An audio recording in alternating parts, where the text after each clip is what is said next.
விஸ்வரூபா பசவோ வதந்தி தாரோ வந்தே தமாப்தன் குஹான.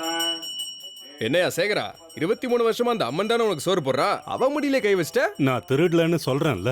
நீ திருடலன்னு நிரூபணமாகற. அப்ப நீ தானே திருடி இருக்க. என்னைக்காவது உண்மை வெளியே வந்தே தீரும். அதுக்குள்ள நாம எல்லாரும் போய் சேர்ந்துருவோம்.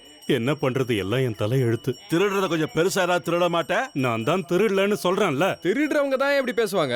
கை இல்லாதவங்க தான் அடுத்தவங்கள நாடணும். சும்மா இரு. நீ திருடங்கிறத விட இனிமே இவ தொல்லை இல்லாம இருக்கும். அதுவே எங்களுக்கு நிம்மதி. அங்க வந்து பணம் கட்டு, ரசீது கொடுக்குறேன். ஊரை விட்டு தொலைஞ்சு போங்க.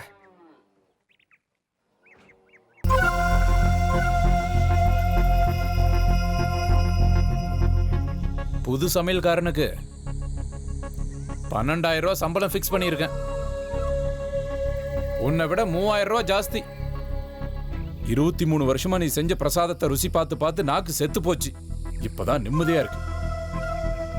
சித்தப்பா, ஊரை விட்டே போக போறோம். இப்பயாவது இப்படி பேசுறத நிறுத்துங்க. முளைச்சு 3 நிலை விடல, நீ எனக்கு சொல்றியா?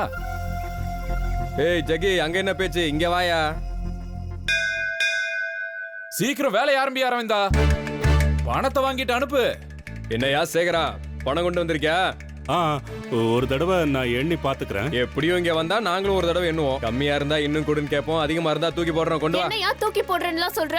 தப்புதாமா திரிபுர சுந்தரி, பணத்தை கொண்டு வா. கொடுங்கப்பா. ஜாக்கிரதம்மா. நாங்க போறோம். போய் தான் ஆகணுமா?